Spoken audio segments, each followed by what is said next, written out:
예, 안녕하십니까. 예, 황규철 작가입니다. 예, 오늘은 여러분들과 그 논술 관련해 가지고 같이 좀 이야기를 좀 나눠보고 싶습니다. 그 논술 참 중요하죠. 원래는 이제 논술 같은 경우에 그 정확히 얘기하면 에세이라고 그러죠. 그뭐 장문도 그렇고 이제 그런 부분에 대해서 그 옛날부터 뭐 예를 들면 뭐 그 유럽 같은 경우에는 그리스, 로마 이제 그때서부터 해가지고 이제 그 논리적 사고 이제 그런 식으로 해가지고 발전이 돼 왔고, 그리고 이제 뭐 프랑스나 뭐 미국도 마찬가지고 선진국에서는 그 논리적 사고 이제 그런 부분을 상당히 좀 강조하고 있습니다. 왜 논술을 얘기하는데 논리적 사고를 자꾸 그 앞에서 언급을 하냐면요. 논리적 사고는 이제 그 자기의 머릿속에 있는 거를 글로 표현하면서 그거를 그 전달을 하는 거거든요. 물론 지금 이제 저처럼 이제 말로 해가지고 이제 영상으로도 전달을 할 수는 있지만은 사실 이제 글로 이제 자기의 생각을 이렇게 정리하는 게 상당히 중요한 작업입니다. 그래서 그 로지컬 싱킹이라고 그러죠.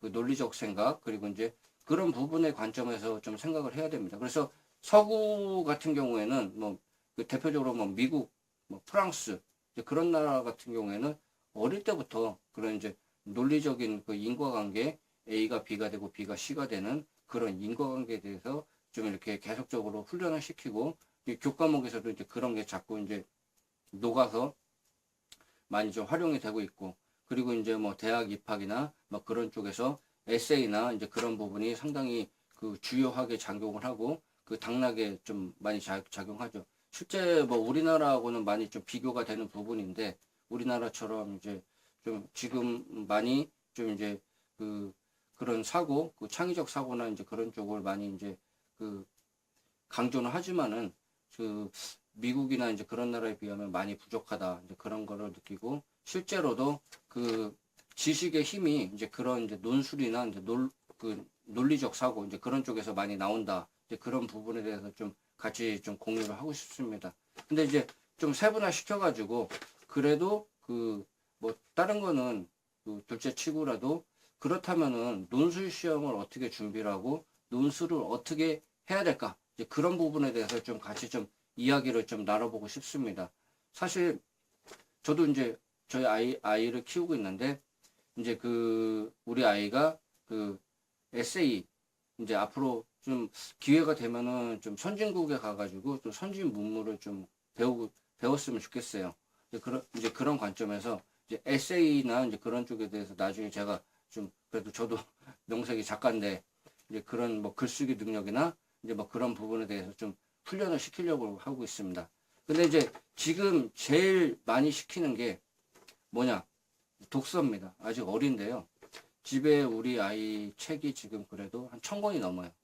그 우리 저 집사람이 좀 욕심도 많은 것도 있는데 책을 상당히 많이 그 지금 가지고 있어요. 그 책만 한 1000만 원에서 한 2천만 원어치 산 것 같아요.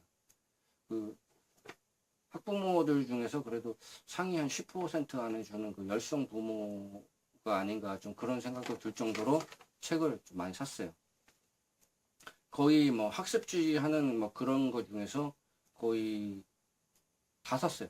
그 하면서 거의 그쪽에서 권하는 건 다 산 것 같아요.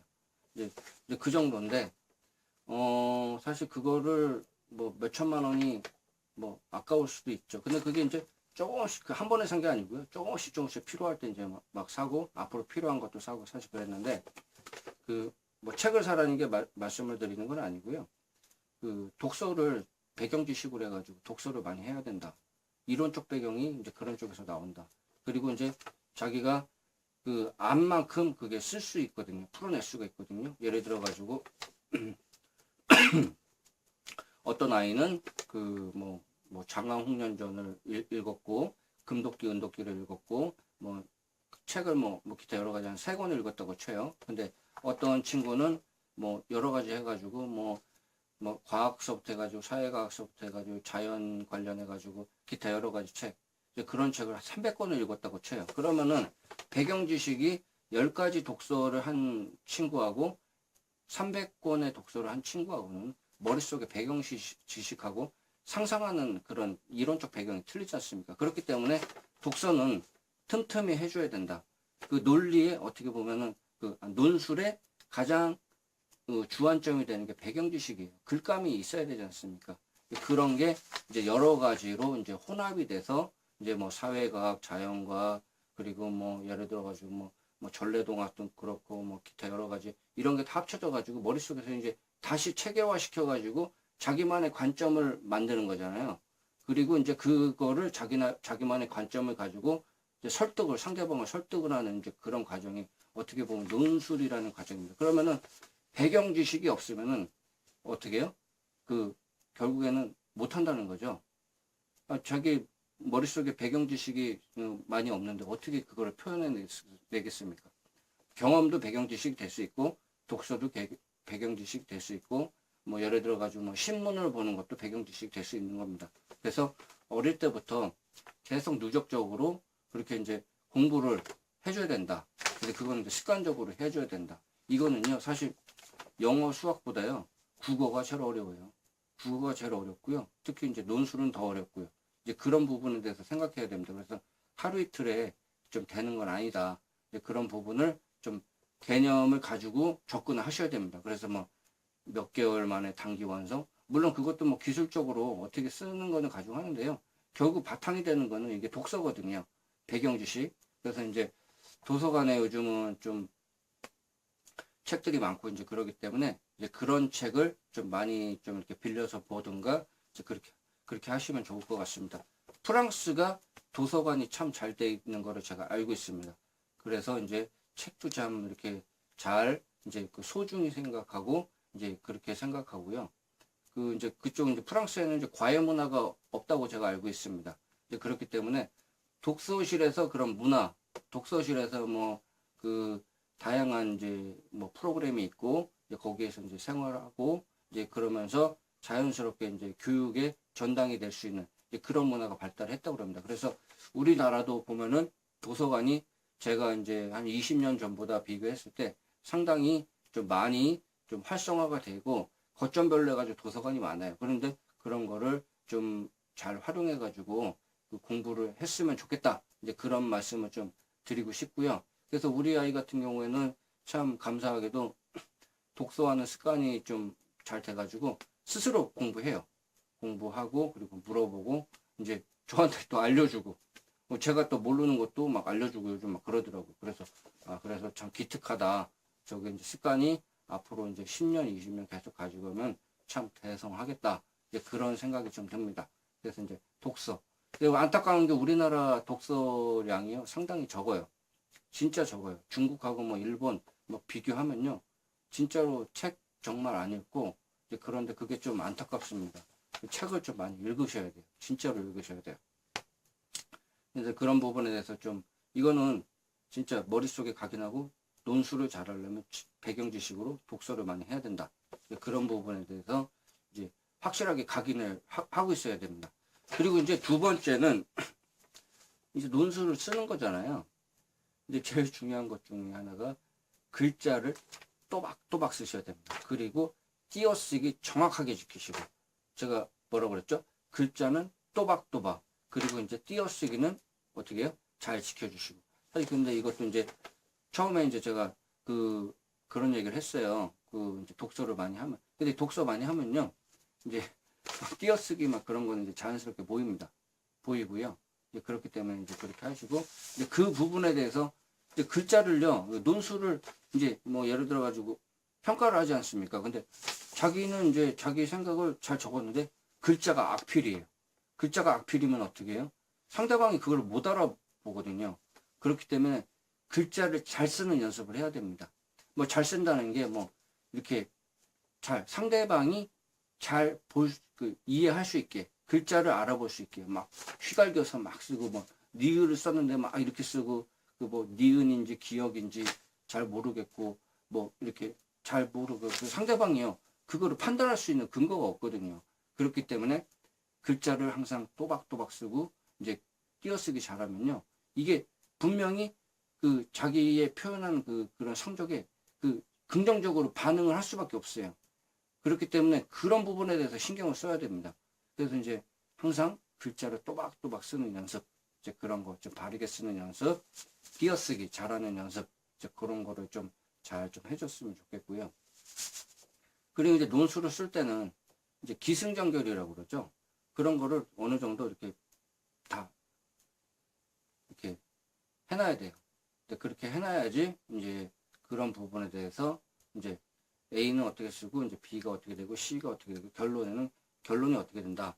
이제 뭐 그렇게 해가지고 결론을 미리 만들어 놓고 이제 인과관계가 A가 되고 B가 되고 C가 되고 D가 돼가지고 이렇게 된다. 그런 부분에 대해서 그 상대방을 이제 설득을 하거나 논리적으로 그걸 표현해야 되는데 그 과정이 어색하면은 그 문제가 되는 거죠. 그러니까 그렇기 때문에 논술에서 좋은 점수가 나올 수가 없습니다. 근데 그런 부분에 대해서 좀 생각을 좀 해볼 필요가 있습니다. 그리고 이제 그 제가 좀 말씀드린 거는 좀 이렇게 상대방이 그 논술 시험에서 좀 많이 좀 간과하는 부분에 대해서 좀 몇 가지 좀 말씀을 좀 드린 겁니다. 근데 사실 이것만 좀 제대로 해도요, 그 논술 점수가 확연하게 차이가 납니다. 그렇기 때문에 항상 그런 부분에 대해서 좀 생각을 좀 하시고서 아무리 다른 거를 잘해도 제가 말씀드리는 이제 그런 부분에 대해서 이제 간과를 하면요, 점수가 제대로 나올 수가 없습니다. 그래서 제가 좀 간단하게 좀 말씀을 좀 드렸어요. 하나는 독서, 그리고 이제 어떻게 해요? 글자 또박또박 쓰고 이제 띄어쓰기 잘하고, 그리고 이제 기승전결, 그 논리적인 그런 부분에 대해서 좀 적당히 이제 그 머릿속에다 구상하고 이렇게 그 쓰는 겁니다. 그리고 이제 뭐 저기 제가 이제 논술 이제 해가지고 시험도 봐보고 이제 좀 해보니까 그 병렬식이나 이제 그런 부분이 뭐 미괄식도 있고 두괄식도 있고 그랬잖아요. 근데 병렬식 이제 그런 부분이 상당히 좀 이렇게 그 좀 무난하더라고요.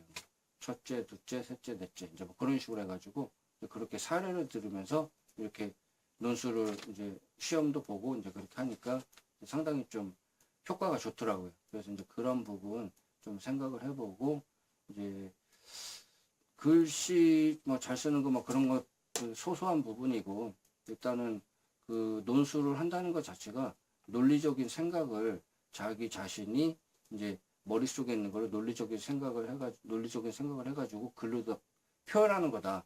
이제 그 표현하기 위해서 제가 이제 주변 사람들이 이제 간과하는 이제 그런 조금 등한시하는 그런 부분에 대해서 제가 몇 가지 좀 말씀을 좀 드린 겁니다. 그런 부분, 제가 말씀드린 부분은 뭐 크게 뭐 돈이 들어가거나 이제 그런 부분이 아니기 때문에 그런 부분 좀 생각을 해가지고 좀 논술 시험 준비하거나 논술에 준비를 하시면은 그 조금이나마 더 도움이 될 겁니다. 예, 일단은 그 부분 한번 좀 신경을 써보십시오. 예, 일단 좀 도움 되셨으면 예, 좀 구독을 좀 부탁을 드리겠습니다. 구독 부탁드리고요. 앞으로도 더 나은 컨텐츠로 제가 좀 여러분들 좀 찾아뵙도록 하겠습니다. 예, 지금까지 경청해 주셔서 감사하고요. 예, 그리고 또 시청해 주셔서 감사합니다. 예, 다음에 또 찾아뵙도록 하겠습니다. 예, 좋은 하루 되십시오. 예, 감사합니다.